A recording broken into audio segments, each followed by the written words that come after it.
Hello दोस्तों, नमस्कार। आप सभी का स्वागत है आपके YouTube channel NMS score plus में। दोस्तों, आज के वीडियो में हम बिहार राष्ट्रीय आय संवेदा छात्रवृत्ति परीक्षा से संबंधित प्रश्नों को लेकर आए हूं, जो कि एग्जाम की तिथि जो है 8 मार्च को है। 8 मार्च को एग्जाम है, समय बहुत कम बचा है, इसलिए आप लोग वीडियो को पूरा देखिएगा। वीडियो को लाइक कीजिएगा, शेयर कीजिएगा और चैनल पर नए हो तो चैनल को सब्सक्राइब कर लीजिएगा, जिससे हमारा वीडियो आप तक मिलता रहे और आपकी परीक्षा की तैयारी बेहतर होती रहे। तो चलिए शुरू करते हैं। पहला जो प्रश्न है, पहला प्रश्न देखिएगा कि एक रोग जो हमारे फेफड़ों को प्रभावित करता है, कौन सा रोग जो है वह फेफड़ों को प्रभावित करता है। दोस्तों, आप लोग जो भी प्रश्नों का उत्तर अगर जानते हैं तो आप लोग कमेंट में बताते चलिएगा और अंत में आप लोग बताइएगा कि अंत में 30 प्रश्नों में से आपका कितना सही जाता है, आप लोग कमेंट में बताइएगा।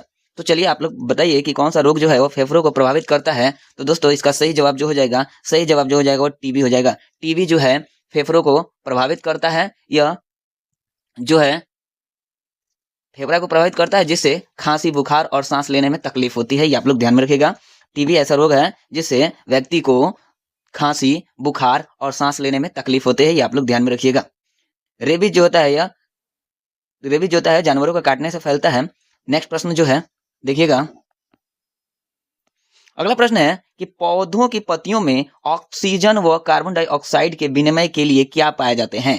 पौधे की पत्तियों में ऑक्सीजन और कार्बन डाइऑक्साइड के विनिमय के लिए क्या पाए जाते हैं। रंध्र है, नलिका है, क्लोम है या फेफड़े हैं।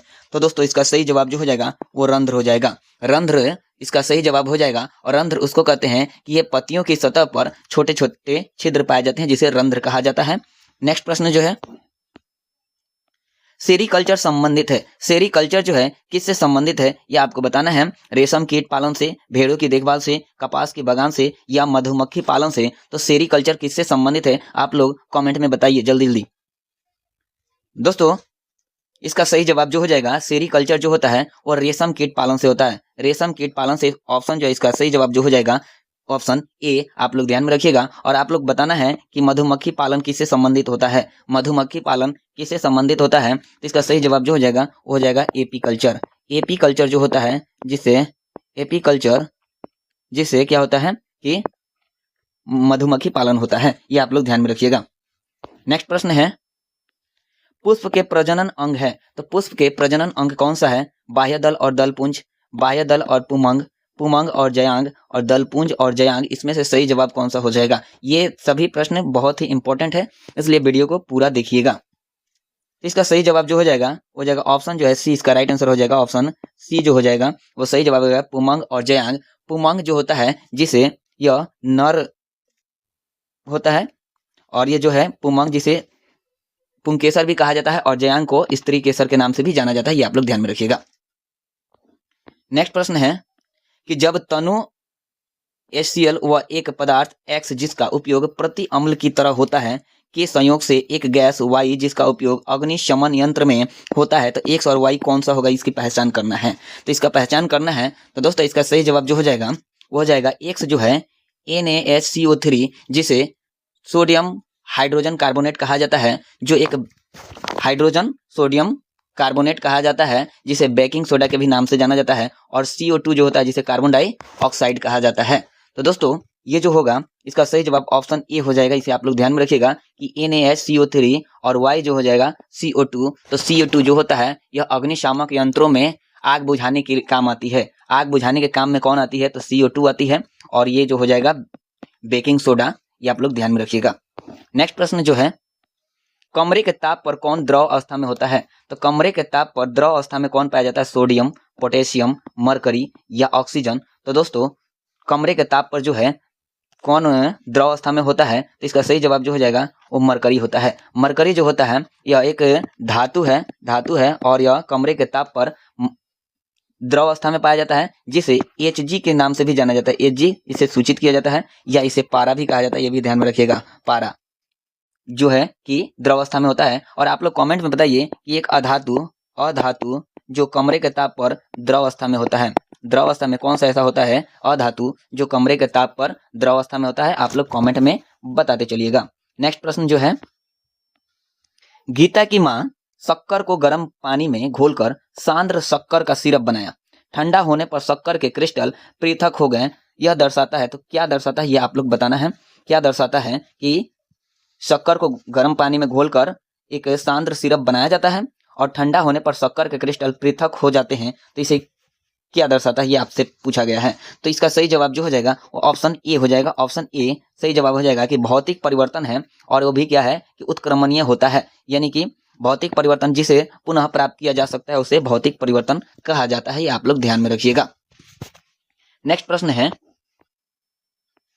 कौन सा हैलोजन रोगाणुनाशक एंटीसेप्टिक में उपयोगी है? कौन ऐसा हैलोजन है रोगाणुनाशक जो एंटीसेप्टिक में उपयोगी होता है? फ्लोरीन, क्लोरीन, आयोडीन या ब्रोमीन? तो दोस्तों इसका सही जवाब जो हो जाएगा आयोडीन जो होता है, आयोडीन जो है कि एंटीसेप्टिक में उपयोगी होता है आयोडीन। दोस्तों ये क्लोरीन जो होता है पानी को शुद्ध करने के लिए होता है, पानी को शुद्ध करने के लिए, पानी को शुद्ध करने के लिए क्लोरीनीकरण किया जाता है या क्लोरीन का उपयोग किया जाता है। और यहाँ पे जो है ब्रोमीन जो होता है, ब्रोमीन, इसका उपयोग जो है, ब्रोमीन का उपयोग स्विमिंग पूल में कीटाणुनाशक के लिए किया जाता है। ये आप लोग ध्यान रखिएगा, स्विमिंग पूल में कीटाणुनाशक के लिए ब्रोमीन का उपयोग किया जाता है। और पानी को शुद्ध करने के लिए, पानी को रोगाणुनाशक करने के लिए क्लोरीन का उपयोग किया जाता है। फ्लोरीन जो होता है, फ्लोरीन ये दंत मंजन में होता है, ये आप लोग ध्यान में रखिएगा, दंत मंजन में फ्लोरीन का उपयोग होता है। नेक्स्ट प्रश्न जो है, ऊष्मा संचरण की निम्न प्रक्रिया से माध्यम के कण एक स्थान से दूसरे स्थान की ओर गति करते हैं। तो ऊष्मा संचरण की कौन सी प्रक्रिया है जिसके माध्यम से कण एक स्थान से दूसरे स्थान की ओर गति करते हैं? तो इसका सही जवाब जो हो जाएगा वो संवहन हो जाएगा। संवहन में ऊष्मा संचरण की विधि के कारण जो कण होते हैं एक स्थान से दूसरे स्थान की ओर गति करते हैं। और चालन में है दोस्तों वहीं पर सिर्फ कंपन करते हैं, गति नहीं करते हैं, जबकि कंपन करते हैं। अगर कंपन की पूछे तो चालन हो जाएगा, और एक स्थान से दूसरे स्थान अगर गति करें तो वहां पे संवहन होता है। ये आप लोग ध्यान में रखिएगा। ऑप्शन जो है 20 का राइट आंसर हो जाएगा। नेक्स्ट प्रश्न देखिएगा। नेक्स्ट जो प्रश्न है, ट्रांसफार्मर का उपयोग होता है, तो ट्रांसफार्मर का उपयोग किसमें होता है? तो इसका सही जवाब जो हो जाएगा वो हो जाएगा ऑप्शन जो है ए हो जाएगा कि प्रत्यावर्ती विभव को परिवर्तित करने में ट्रांसफार्मर का उपयोग किया जाता है। नेक्स्ट प्रश्न है कि रूपांतरित जड़ का उदाहरण है, यानी जड़ का उदाहरण इनमें से कौन है? मूली, गाजर, अदरक या अरबी? तो दोस्तों जड़ का जो उदाहरण है, जड़ वो होता है मूली। मूली जो है जड़ का उदाहरण, जिसमें गाजर भी आता है, मूली, गाजर ये सभी जड़ के उदाहरण है। और आलू, अदरक, अरबी ये सभी क्या है कि तना का उदाहरण है। तना का उदाहरण है आलू, अदरक, ये सभी तना के उदाहरण है। ये आप लोग ध्यान में रखिएगा। नेक्स्ट प्रश्न है, कौन सा जोड़ा अलग है? इसमें से अलग कौन सा, ये आपसे पूछा जाता है कि थायराइड ग्रंथि थायरॉक्सिन है, अग्नाशय से इंसुलिन, ऑक्सिन से पौधों में वृद्धि को, और टेस्टोस्टेरोन जो है पादप हार्मोन। तो दोस्तों इसका सही जवाब जो हो जाएगा कि थायराइड ग्रंथि जो है थायरॉक्सिन से स्रावित होता है, अग्नाशय से जो है इंसुलिन स्रावित होता है, ऑक्सिन जो है कि पौधों में वृद्धि का हार्मोन है, और टेस्टोस्टेरोन जो होता है यह पादप हार्मोन नहीं होता है। टेस्टोस्टेरोन जो होता है यह पादप हार्मोन ना होकर मानव नर हार्मोन होता है। मानव नर हार्मोन होता है। ये आप लोग ध्यान में रखिएगा, मानव नर हार्मोन होता है टेस्टोस्टेरोन। तो ये हमारा सही जवाब हो जाएगा ऑप्शन जो है डी। अलग हमें चुनना था और अलग जो है कि ये मैच नहीं कर रहा है, यही हमारा सही जवाब हो जाएगा। नेक्स्ट प्रश्न जो है, अलग जोड़ी की पहचान करें। इसमें से अलग कौन सा हो जाएगा? शैवाल, कैलेमाइडोमोनास, कवक जो है मशरूम, प्रोटो जो है अमीबा, और विषाणु लैक्टोबैसिलस। तो दोस्तों इसमें जो अलग हो जाएगा, विषाणु जो है लैक्टोबैसिलस ना होकर जो यहाँ लैक्टोबैसिलस जो होता है एक जीवाणु होता है। ये आप लोग ध्यान में रखिएगा। बैक्टीरिया जो होता है एक लैक्टोबैसिलस होता है, विषाणु लैक्टोबैसिलस नहीं होता है। नेक्स्ट प्रश्न जो है, विद्युत आवेशों संबंधी कूलाम का नियम बताता है कि इनके मध्य लगने वाला बल आकर्षण प्रतीक का होगा। किस प्रकृति का होगा? लगने वाला जो बल होता है आकर्षण, वो किस प्रकृति का होगा, ये आपसे पूछा गया है। तो इसका सही जवाब जो होगा, इसका सही जवाब ऑप्शन जो है, ऑप्शन यहाँ पे ऑप्शन जो होगा यहाँ पे ऑप्शन सी हो जाएगा। ऑप्शन सी की जो है Q1 और Q2 जो होगा इसका गुणांक 0 से कम होता है, 0 से कम होता है। ये आप लोग ध्यान में रखिएगा। Q1 गुणांक Q2 का गुणांक जो होता है वो 0 से कम होता है। ये आप लोग ध्यान में रखिएगा। नेक्स्ट प्रश्न जो है, अभिक्रिया जो है Zn+2HCl ZnCl2+H2 किसका उदाहरण है? तो किसका उदाहरण है? तो इसका सही जवाब जो हो जाएगा वो हो जाएगा विस्थापन का उदाहरण है। यह विस्थापन का उदाहरण है, आप लोग ध्यान में रखिएगा। यहाँ पे है कि अभिक्रिया Zn+2HCl ZnCl2+H2 मुख्य रूप से एक एकल विस्थापन अभिक्रिया और रेडॉक्स अभिक्रिया का उदाहरण है। इसमें अधिक सक्रिय धातु जिंक हाइड्रोक्लोरिक अम्ल से हाइड्रोजन को विस्थापित कर जिंक क्लोराइड और हाइड्रोजन गैस बनाती है। ये आप लोग याद कर लीजिएगा। नेक्स्ट प्रश्न है,